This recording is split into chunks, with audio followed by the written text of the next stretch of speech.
श्रीमद्भागवत महापुराण के 7 दिवसीय 8 दिवसीय कार्यक्रम के तृतीय सत्र में हम सभी प्रवेश करने जा रहे हैं।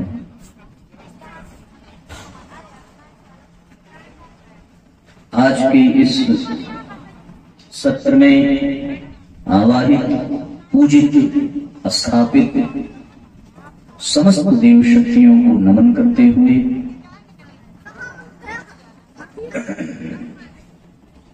यहां उपस्थित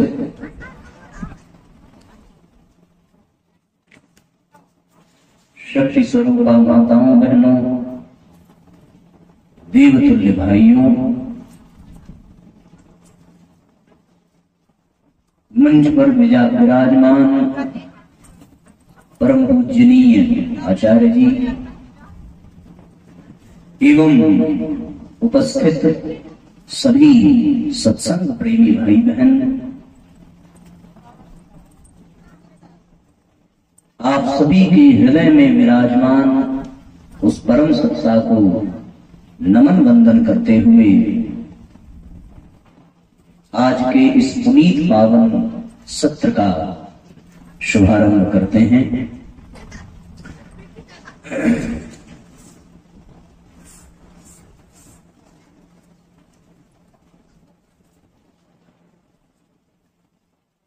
साथियों, एक छोटी सी कहानी से आज के सत्र का शुभारंभ करें। एक प्रसंग याद आता है कि एक बार गोलोक धाम में, जहां भगवान श्री राधा रानी के साथ विराजमान हैं, वहां एक बार श्री राधा रानी भगवान से रूठ गई। माताओं का स्वभाव है अपने बच्चों के हित के लिए वो अपने पति से भी रूठ जाती है।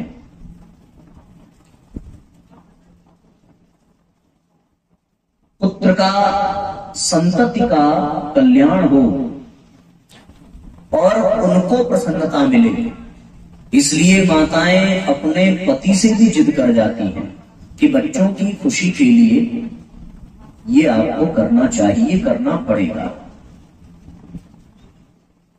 श्री राधा रानी के रूठने का कारण ये था कि भगवान, हम दोनों लोग गोलोक धाम में हैं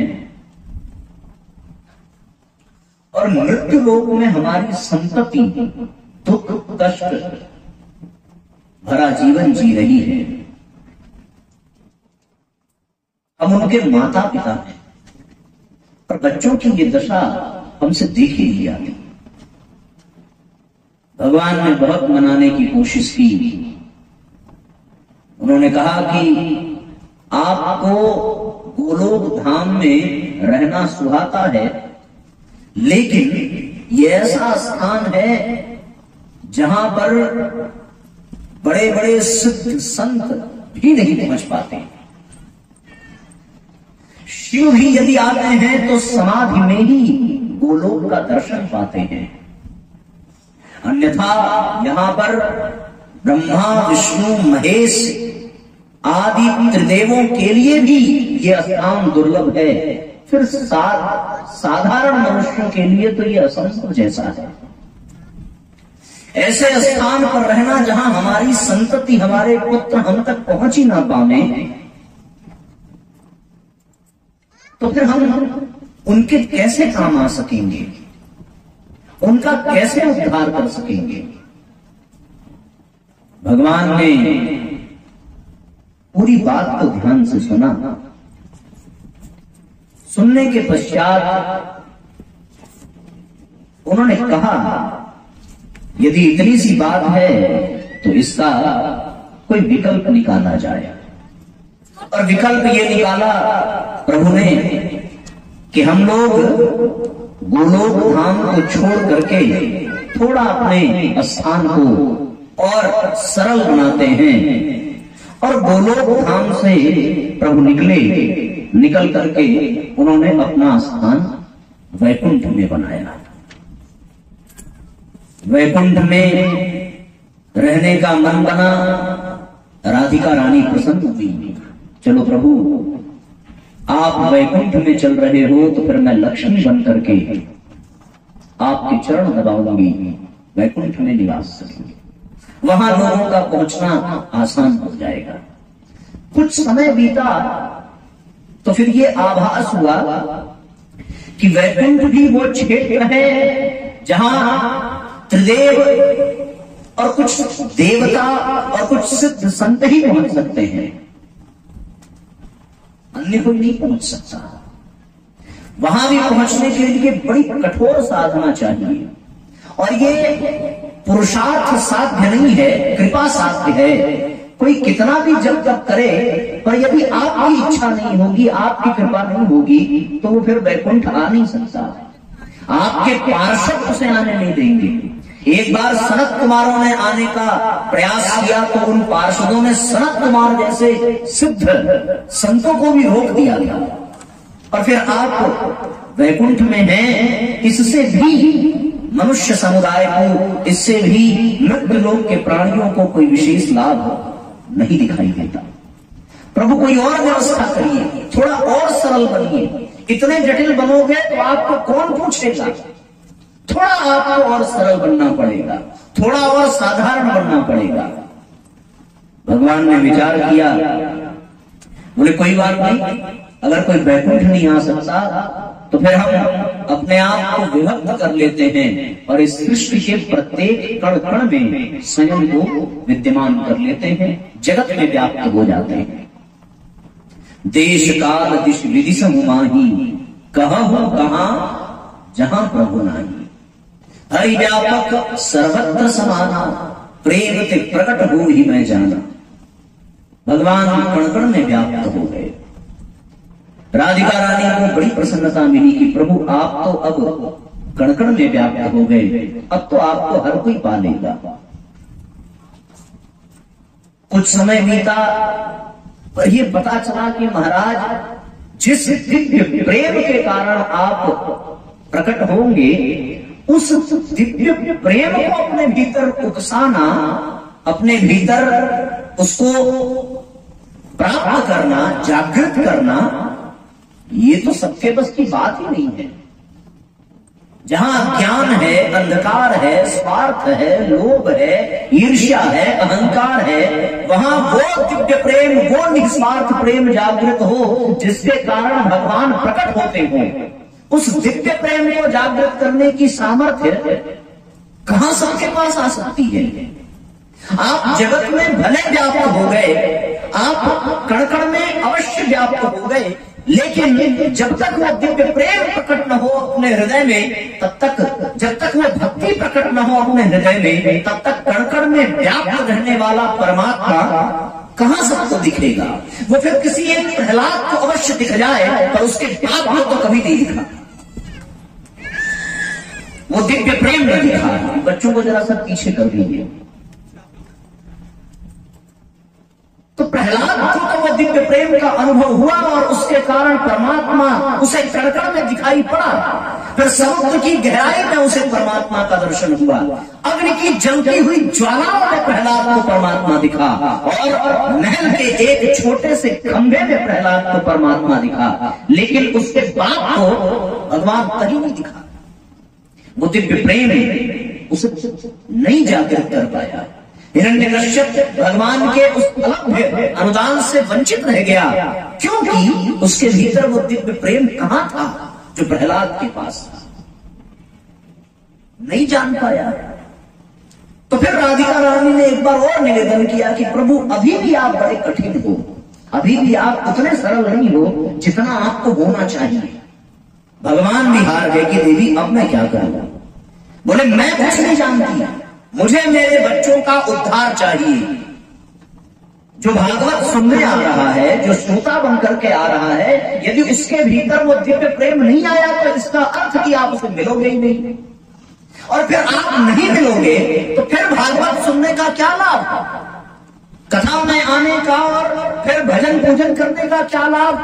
आप बड़े कठिन हो भगवान, इतनी कठिनाई नहीं चलेगी, आपको और सरल होना पड़ेगा। प्रभु ने कहा कि अब तो एक ही रास्ता है कि फिर मैं खुद ही सशरीर धरती पर जाऊं। तो चलो ठीक है, जगत में व्याप्त होने से बात न बनी तो अब मैं अवतार लेकर के जाऊंगा। अब राधिका रानी बड़ी प्रसन्न हुई, प्रभु आप अवतार लेकर के धरती पर रहेंगे, फिर तो धरती सनात हो जाएगी, फिर तो धरती तृप्त हो जाएगी, फिर तो धरती पर रहने वाला तर जाएगा, उसे सब कुछ मिल जाएगा, फिर उसमें कोई भेदभाव नहीं होगा, फिर तो आप गोपियों को ग्वालों को भी मिलोगे और आप कंस को भी मिलोगे, फिर तो आप रीक्ष बंदरों और गिलहरी को भी मिलोगे, जटायुओं को भी मिलोगे, और उसके बाद फिर आप रावण को भी मिलोगे। रावण भी तो हमारा ही पुत्र है, वो भले वैभाव से जगता है, बात इसकी कोई दिक्कत नहीं है, पर उसका भी तो उद्धार चाहिए। काज हमारा तासुहित होई, उसका भी कल्याण होना चाहिए। और फिर यदि आप अवतार लेकर के जाओगे तब तो ये बड़ा आनंददायक होगा, बड़ा ही मनमोहक होगा। लेकिन हाँ, आपसे पहले मैं जाऊंगी, मुझे भी आपकी सेवा करने का अवसर मिलेगा और बच्चों के बीच में रह करके बात बन गई। भगवान अवतार लेकर के आए। अब भगवान जब तक रहे तब तक अहिल्या को भी लाभ मिला, तब तक शबरी को भी लाभ मिला, तब तक खरदूषण रावण को भी लाभ मिला, तब तक कुंभकर्ण को भी लाभ मिला। भगवान जब कृष्णावतार के रूप में आए तो ग्वाल बालों को, गोपियों को तो लाभ मिला ही, पर कंस का भी उद्धार किया, जरासंध का भी उद्धार किया, कौरवों का भी कल्याण किया। यह भगवान की विशेषता। मामला बड़ा ठीक ठाक चल रहा था, तो सुना कि भगवान इस धरती पर केवल 125 साल रहे। 125 साल के बाद जब उन्होंने इस धरती का त्याग किया और अपनी लीला को समेटा, तो एक बार फिर से राधा रानी का मन दुखी हो गया। अरे बाप रे, ये तो बड़ा गड़बड़ हो गया, केवल 125 साल के लिए ये लाभ मिले, ये तो उचित नहीं था। आपने पहले क्यों नहीं बताया? हमें लगा कि अवतार लेकर चल रहे हो तो अब वही रहोगे, और आप जब रहोगे तो फिर धर्म भी वही रहेगा, शांति भी वही रहेगी, सत्संग भी वही रहेगा, और आप तो आनंद की मूर्ति हो, सच्चिदानंद रूप आया, फिर तो आनंद भी पृथ्वी पर रहेगा। और जब भगवान हो तो भक्ति और मुक्ति कहां जा सकती है, रहना ही पड़ेगा। लेकिन आप अपनी लीला समेट करके वापस, ये बात तो नहीं बनी। बोले अब क्या करें, बड़ी समस्या हुई। आज भगवान भी चिंतन करने लगे कि कोई रास्ता निकालना चाहिए। फिर उन्होंने विचार किया और कहा कि देवी एक और उपाय है, अवतार से काम न चला तो अब हमें अर्चावतार लेना पड़ेगा। अर्चावतार का अर्थ जिसका व्यक्ति अर्चन कर सके। तो फिर अर्चावतार लेने के लिए उन्होंने ऐसी लीला रची, ऐसा संयोग बनाया कि भगवान के जो अनन्य प्रेमी थे, जो अनन्य भक्त थे, उन्होंने जगह जगह फिर विग्रह बनाने शुरू किए अपने अपने कला के आधार पर। किसी ने चित्र विग्रह बनाया, किसी ने धातु विग्रह बनाया, किसी ने मृदा विग्रह बनाया, किसी ने पाषाण विग्रह बनाया और किसी ने काष्ठ विग्रह बनाया। जगन्नाथ जी में जो विग्रह है वो काठ का ही है, काष्ठ का ही है।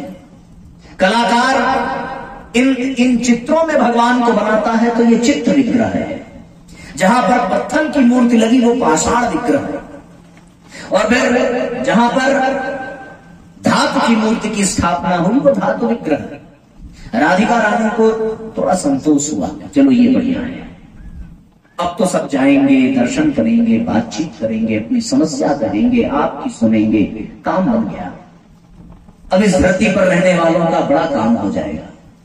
हर गली, हर मोहल्ले, गली गली में मंदिर है। और यदि ये देखना हो तो आप कभी हमारे काशी आ जाना, मंदिरों का शहर कहा जाता है। जितने मंदिर काशी में है उतना मंदिर कहीं नहीं है पूरी दुनिया में। काशी बड़ी प्राचीन नगरी है साहब। सुना है कि ये विश्व ब्रह्मांड जब उसकी रचना हुई तो उसका केंद्र, उसका कार्यालय वो काशी में बना। और फिर दुनिया को रचने वाला वो महानायक अपने निवास स्थान के रूप में काशी का चयन करता है, अपने त्रिशूल पर उस काशी को टिका करके रखता है। जब सारी सृष्टि समाप्त हो जाती है, जलमग्न हो जाती है, तो फिर उस सृष्टि के जलमग्न होने के बावजूद भी काशी यथावत बनी रहती है। वो प्रलय के काल में भी बिल्कुल चिर स्थिर रहती है, उस पर कोई प्रलय का भी प्रभाव नहीं पड़ता। तो आप कभी वहां आओ, जो गए होंगे उन्होंने देखा होगा, हर गली में अर्चावतार है, हर गली में भगवान का दर्शन होता है, हर गली में घंटियां बजती हैं, हर गली में शंख बजता है। समय बीता, जो बात करनी चाहिए थी वो अभी भी संतुष्टिदायक नहीं रही, क्योंकि जनसंख्या बढ़ने लगी। पहले लोग आसानी से विग्रह का दर्शन कर पाते थे, अब आज घंटों लाइन में लगे रहो, और लाइन में लगने के बाद जब आप विग्रह के पास पहुंचे तो फिर उस विग्रह का जो देखरेख करने वाला पुजारी है, पंडा है, वो आपको एक सेकंड भी वहां ठहरने नहीं देता।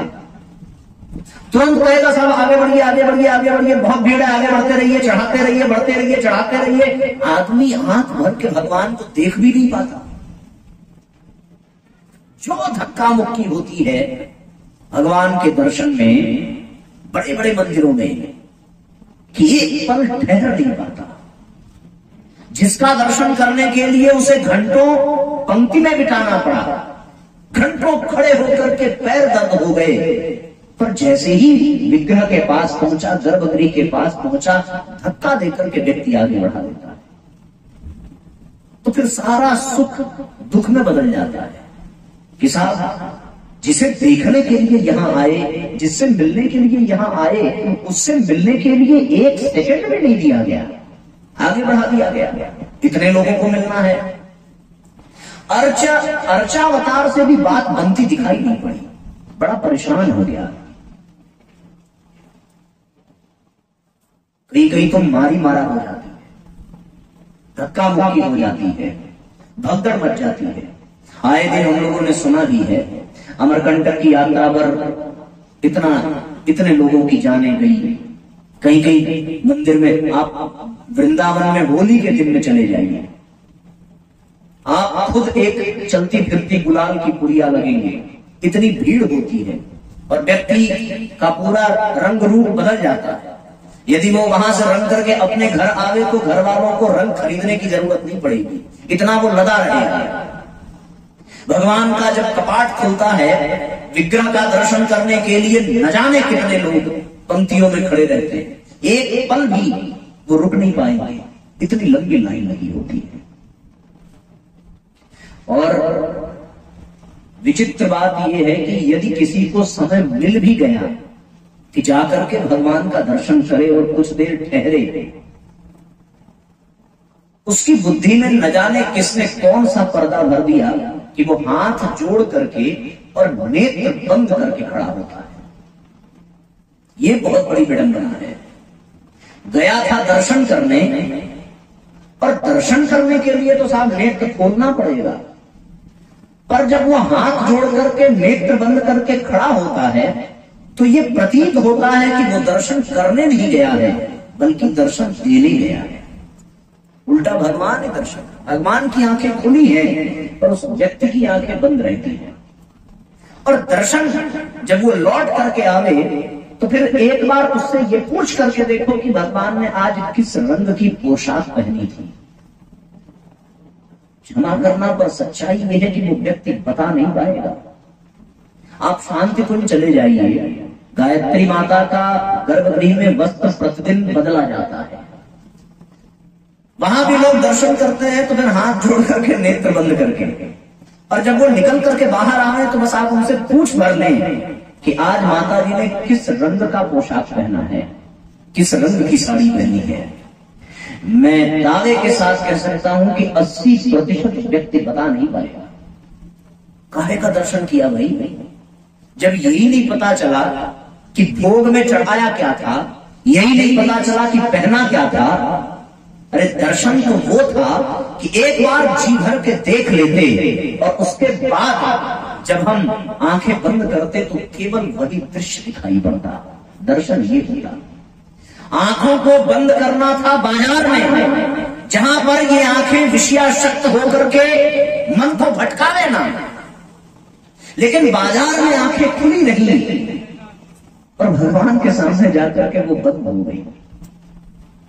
ये बड़ी विचित्र विडंबना है।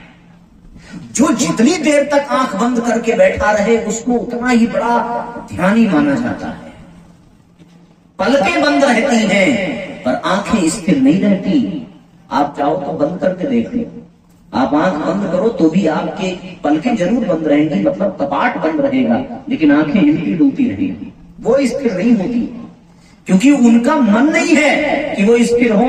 उनको तो देखना है भगवान को, दुनिया को बनाने वाले को, लेकिन बंद तो हमने कर दिया। अब वो बेचारी दर्शन करे कैसे। इतनी सुंदर छवि भगवान की जो गर्भगृह में अर्चावतार के रूप में विद्यमान है, जिसकी प्रतिमा इतनी सुंदर, वो कितना सुंदर होगा, वो कितना सुंदर होगा। नाम है तेरा तारनहारा, कब तेरा दर्शन होगा। और जब दर्शन का मौका मिले तो आदमी आंख बंद कर लेता है। तो अर्चावतार से भी बात बनी नहीं। आजकल तो साहब बड़े बड़े मंदिरों में वीआईपी दर्शन होने लगा है। उनके लिए एक अलग से रास्ता है। उन्होंने कुछ एक विशेष मूल्य देकर के टिकट बनवाया और फिर उनके लिए अर्चावतार सिद्ध होने लगा। पर जो साधारण लोग हैं, महाशिवरात्रि आदि पर्वों में सावन में 3-3 बजे भोर से लाइन लगती है 5-5 किलोमीटर दूर काशी विश्वनाथ जी का दर्शन करने के लिए। अब तो कॉरिडोर बन गया तो थोड़ी सुविधा है, पर आज भी वीआईपी लोगों का दर्शन वो अलग रास्ते से होता है और बाकी साधारण लोग लाइन में खड़े रहते हैं। एक्सीडेंट से पहले हम भी साधारण लोगों में आते थे। भगवान ने जब से ये दशा प्रदान की तब से हम भी वीआईपी हो गए, क्योंकि अब लाइन में खड़े हो नहीं सकते। और साहब ऊपर वाले ने ऐसी सुविधा दी कि वीआईपी वाले लाइन में भी हम सबसे आगे होते हैं। यदि पीछे से गए तो भी हमारी छड़ी देख करके व्यक्ति अपने आप हमें कहता है आइए आइए भाई साहब आगे आगे। और फिर हमारे साथ जो हमें सहायता करने के लिए जाते हैं, हम उनका भी हाथ छोड़ते नहीं है कि यदि ये छूट गया मैं तो पार हो जाऊंगा, लेकिन ये छूट गया तो इसे फिर लाइन में ही लगना पड़ेगा, कोई जाने नहीं देगा। एक सज्जन आए, बोले साहब आजकल दर्शन करने में बड़ा कठिन है, इतना सवेरे जाना पड़ता है। हमने उनसे कहा यार तुमको एक रास्ता बताऊं। बोले क्या? बोले मेरी तरह तुम भी पैर कटवा लो, इतना बढ़िया दर्शन मिलेगा कि पूछो। संकट मोचन में गए हनुमान जी के यहाँ, बहुत लंबी लाइन लगी है। मुझे ये चिंता हुई कि अब तो लाइन में खड़ा रहना पड़ेगा, इतनी देर खड़ा नहीं रह पाऊंगा।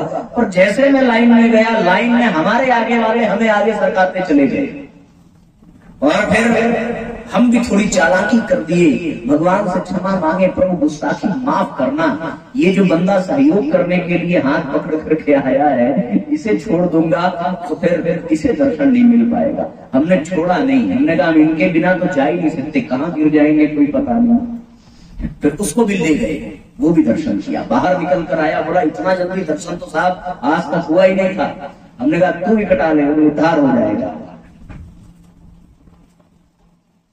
पॉजिटिव सोचो तो हर चीज में बड़ा आनंद है।